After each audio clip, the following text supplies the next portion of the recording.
Okay, so let me spotlight our next speaker. She's spotlighted. I'm going to read her bio, then we'll start the clock. Our next speaker is another love bug. Her name is Carolyn Pistone. Carolyn has written the book Joy Rising, From Trauma to Triumph and Transformation. No, that's actually the name of her talk today, not the name of her book. Carolyn has written two books. We'll get them for you in the chat in a little bit. But Carolyn is a committed Earthling dedicated to saving the planet using her real estate license. Carolyn is a president and manager director at Clear Blue Commercial. She has held various senior positions in the entertainment, real estate, and high-tech industries.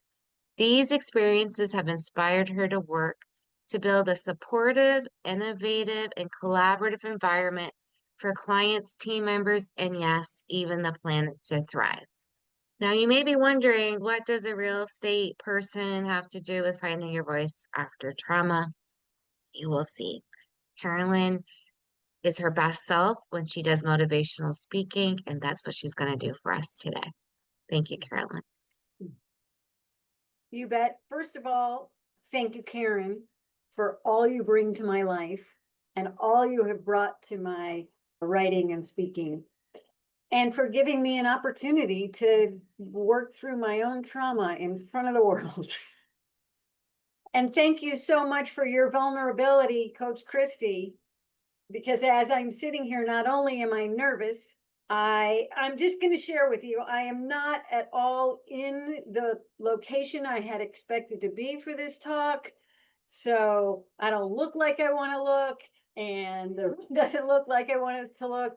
And I'm quite a few years postmenopausal, and I'm losing my hair, and I am backlit, and I have to turn my own picture off to avoid looking at how awful it looks with my scraggly hair, and you can see how thin it is with the sun shining through it. So be that as it may, your beautiful faces are really helpful to me because we are all absolutely gorgeous. I didn't set out to be a trauma speaker. I didn't set out to be a speaker at all, although I'm finding in this next chapter of my life that speaking and writing and running workshops is absolutely not just my path to healing, but it's becoming my mission. I was thinking a lot about voice. Some of you who have heard me speak on Karen's summits before are aware that I don't have to dig too deep. First of all, I don't have to dig too deep to find a big boiling pit of rage. But I also don't have to dig too deep to come up with half a dozen abuse and trauma stories. Our lives are full of them. And one of the things that is even more traumatizing is the stifling of the voice. And I remember being very little and being told that children are to be seen and not heard, and being told you don't trust anybody outside the family, and you don't talk about anything outside the family, and maybe not even inside the family. And I remember an early experience. What I learned quickly is that, number one, I couldn't sing.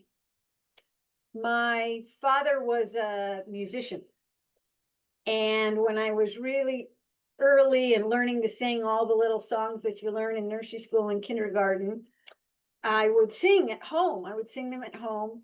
And my father would say, "Oh, you're really flat. You're never going to be a singer." So I learned that voice was not, it was not good. I did not get any positive feedback for that. So I didn't sing it, or at least not in the house anymore.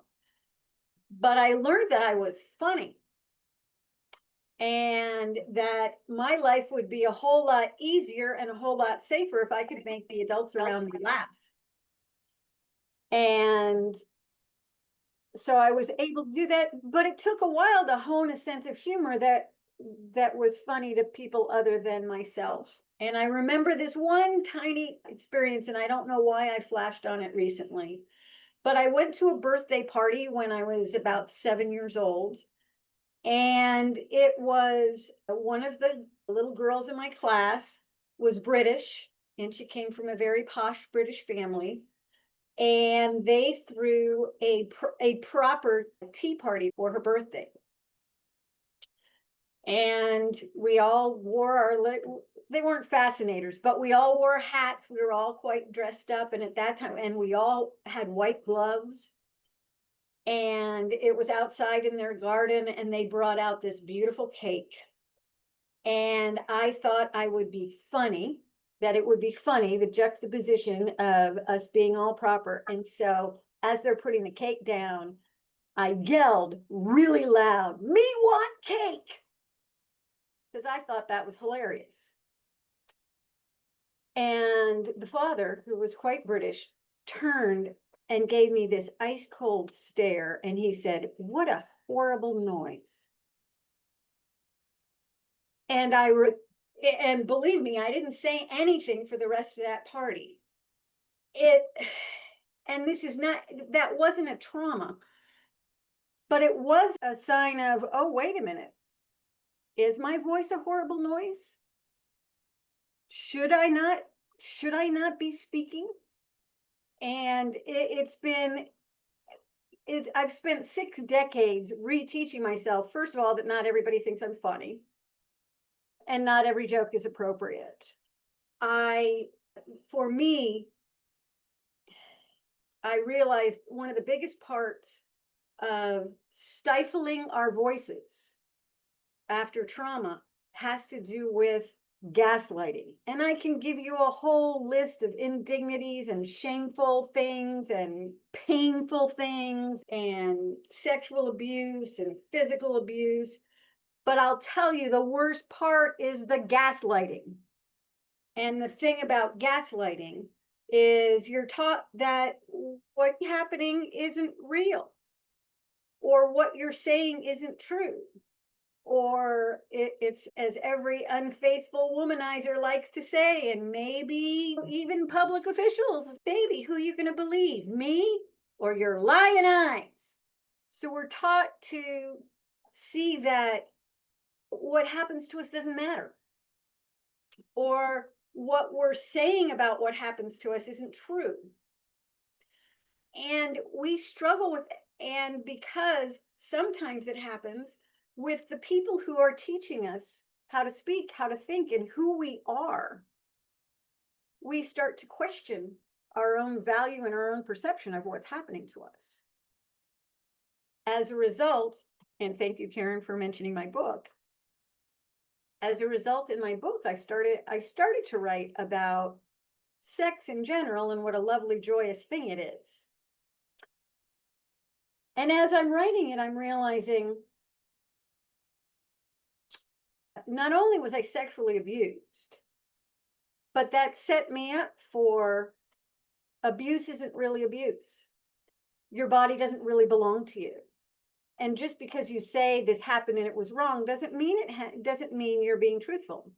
Maybe when you use your voice, you're being called a liar. When I wrote my first book, it was such a catharsis for me. And truly, I just hinted at some of the things that happened in my childhood and in my marriages and in my life. I just hinted at it because I wanted to put it into context, because I wanted to inspire people that as imperfect or as damaged or as gaslit as we are, we can still have joy, and our voice still matters, and the truth still matters. I'm going to share this with you in public. My sister read the first half of the first chapter of the book and decided that I was absolutely not only lying, but that I had desecrated the memory of both of her parents. And it damaged our relationship forever. And we haven't spent a holiday together since, or spoken much since. But the truth is,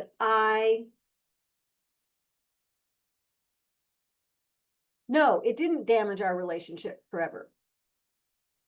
It actually opened my eyes to the fact that even though I finally wrote this book because some of those people are dead now, that she was perpetuating the gaslight and the stories about me that have really followed me through my life. That Carolyn is just really messed up and she really hates the family and she ran away. Where nobody was asking, why did I run away? And when I say run away, I didn't run away. I went away to college and I just didn't come back. The And what I realized is that I was I had been gaslighting myself. And I had been accepting my family's version of myself and my family's version that I wasn't valuable. So when I went to write this last book and I was writing about sex, I started realizing, oh, yeah, I was raped.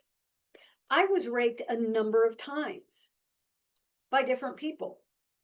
Starting the first time with my stepfather when I was 11, which was my first sexual experience, but I just moved on from it. I didn't consciously think about it or think of myself as a rape victim, not even a rape survivor. And what I realize now is the men that raped me didn't even think they raped me. They were people that I knew. One person thought that, or I can't say what anybody thought, but it appeared that this person assumed because I had sex with them before that this was simply an all access pass forever. So even though we were not seeing each other anymore, blah, blah, blah, blah, that they had the right to my body, because what those early experiences did is they taught me that my body did not belong to me. Or if something happens to me, it's clearly my fault.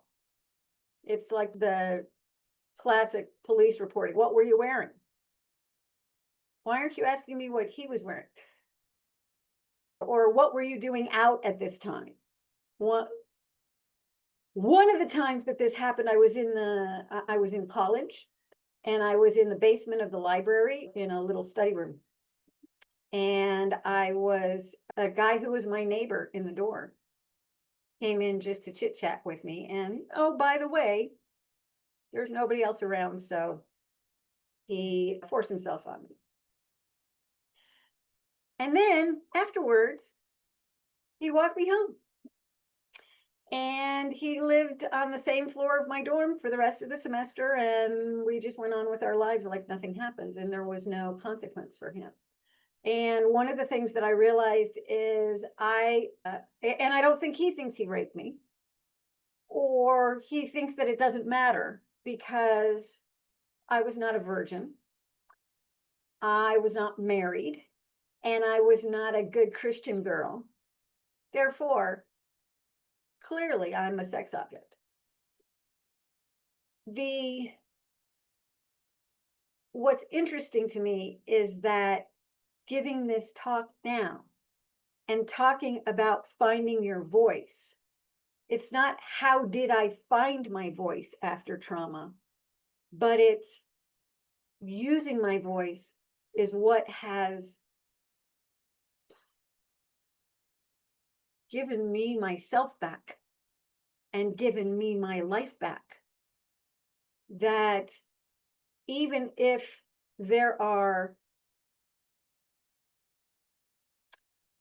people that don't want to hear what I have to say, or there are people that don't believe what I have to say, or don't believe the truth of what has happened to me. That saying, as Shakespeare said, the truth shall set you free. And it truly has, because I don't need to. I know what's true. I know what happened to me. I can say it out loud. And even in this new book, there's something that happened to me professionally, which was hugely traumatizing and really shook the foundations of what do I want to be a part of, and what how do I not participate in something that I see is completely wrong and yet risk my business and my family's income and all this sort of thing. And I spent a year terrified, but I realized through the course of that in this particular situation, and these were some very powerful interests, I found myself stuck between $2 billion companies and a government agency. And I spoke up and said, no, I won't be a part of this. And if it had been easy for them to get rid of me, which I'm sure they wanted to do, they would have done it already. So what I realized is they are terrified of my voice, which is a very powerful place to be. And it's wonderful for me. And I'm sorry this is so disjointed because I haven't spoken about voice before. But it is absolutely the key to everything, because being truthful about and using your voice to bring those riches to the world that only you can bring. Your eyes have seen what nobody else's eyes will ever see. Your thoughts, your feelings, your experiences are completely unique to you and what you bring to the world. And that's what you're bringing to the world. So by hiding and being quiet, all of this dies with you.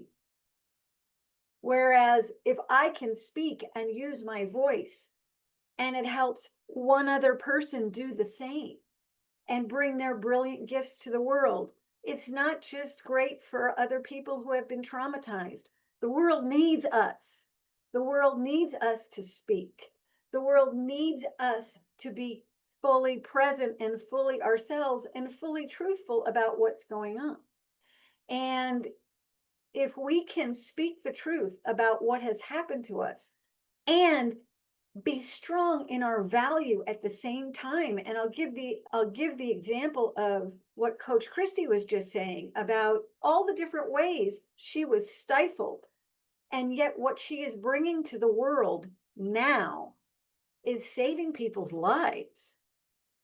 And imagine if she never found her voice and she was never bringing this to the world. It is critical that we do this. It is critical that I appear before you today with my thinning hair and I didn't have any time to put on lipstick. And oh, by the way, this is not a talk I usually give, so it's not as linear as it probably should be.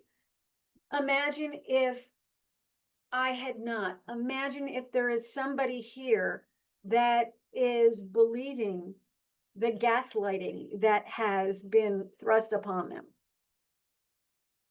And that continue. If I can just open that dark cell door just a crack to let some light in, it's going to light up all of us and we can all bring our best selves to the world.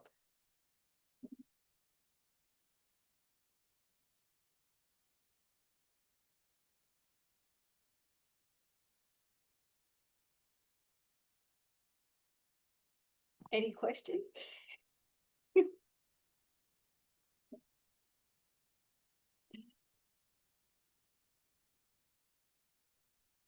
Some of us have a call to action to bring light to the world. Some it's to bring truth to the world. Some of us is to bring raw food to the world.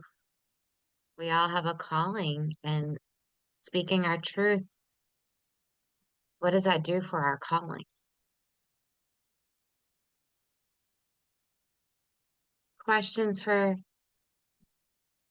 Carolyn, please ask. Okay, Tammy, go ahead. Hello. Thank you for Hi, your Kimmy. share. I loved it. I still love it. So the part about some people can't handle our truth, can you talk a little bit about how you So my sister, I have a sister. She subscribes to the plan even though my mom is gone. What Mm. would you say to that situation? It sounds like you've been familiar with it. So how do you come to peace with that? There we go. How do you have peace around that situation? Having been married twice and raised two children, the first thing I know is you can't make anybody do anything. And what I have come to accept with my sister is that this is her journey. That I know that what I have said is true. And what it has allowed me to do is stop pretending and stop thinking that I owe anybody anything.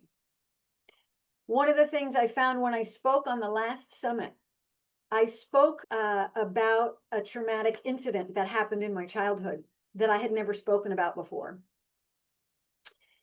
And it was fine. It was worth sharing and worth being vulnerable. But what I found was for the next several days, I really didn't want to talk to anybody, and I didn't want to go outside, and I was hiding. And I realized what it was. I said something that I talked about something that I wasn't supposed to talk about. But the truth is, that burden is not mine to carry. The fact is that the people who did what they did to me, that's for them to carry. That's and and I have come to realize with my sister that if my sister chooses to buy into a lie that she thinks is making her life easier to bear, that's part of her journey. And I just have to accept it. And I've come to a place. I'm going to be 65 years old soon, and God willing. And I don't owe anybody anything anymore. And I am not going to gaslight myself anymore. And I'm not obligated. So when she said, "What do you want to do for Mother's Day?" I said, "None of your business." That I've been able to create boundaries in my life so that I'm not going to do anything to just keep the peace anymore. I'm not going to do anything to keep the peace. Especially if it involves being untrue to myself, being untrue to my family, being untrue to the truth.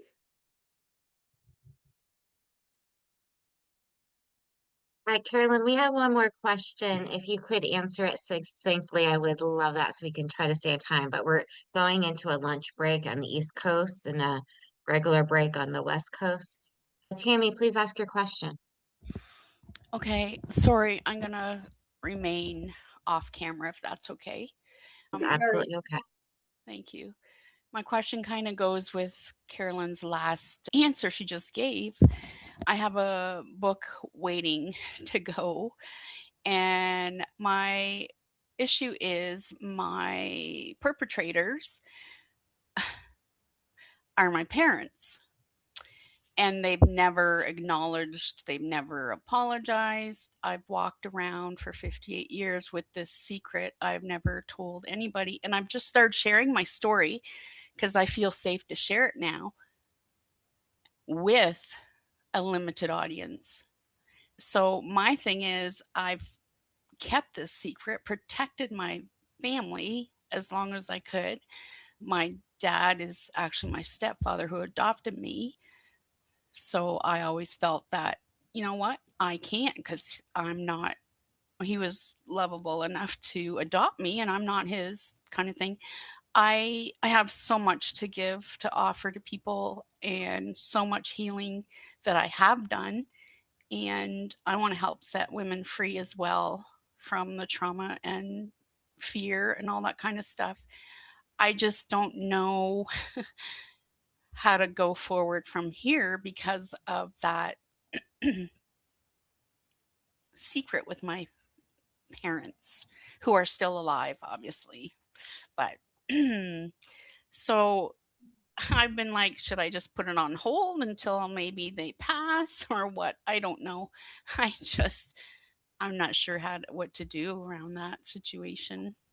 What, and, and I'm not a therapist, and what I forgot to say about my voice is that I did speak up in my early 20s. When I got far enough away from being under their roof, I did speak up, and and the way that was dealt with is I was basically shunned and banished. And I was estranged from the family and all of the family friends and everything else for almost a decade. So that taught me that maybe my voice takes away love, or my voice takes away safety and family. And that's part of the gaslighting, because the truth is that it's not your telling what happened that is the shame. It's what happened that is the shame. Yeah. Yeah. That's the thing. And I had a staff meeting this morning with my team, which I have every morning. And every morning I have somebody do a quote. And they did an anonymous quote today. And the quote was, "Believing that you can doesn't make it easy. It makes it possible." And you speaking your truth is not just part of your healing, but it's part of the world's healing. And it's not going to be easy. But the fact is that there are consequences for what happened to you. And the fact is, you are not a child anymore. The statute of limitations has probably run out. Your stepfather, who was lucky enough to adopt you and lucky enough to have you take his name, is not going to go to jail. He's going to be made uncomfortable. And how uncomfortable have you been for 58 years? It's time for you to put that burden down and put it back where it belongs, which is on him. Yes. Okay. Thank you so much. Okay, when you gonna go back to school to be a therapist, my dear? I'm never That going back to school. pretty solid. That was excellent. Thank you, Carolyn. If you have time to stick around for a couple minutes in case there's other questions that are in the chat, please read the chat because you've got lots of love in there already. Thank you. And if you'd like to give Carolyn more love, please do that in the chat. Whew. And for those of you that might have been triggered because there's a few of you I know that have similar wounding to Carolyn's, I need you to take your breaks and breathe, get water. And if you need support, let me know. Carolyn, same to you. If you end up feeling a little raw and vulnerable this weekend, I hope you call me. I got your back.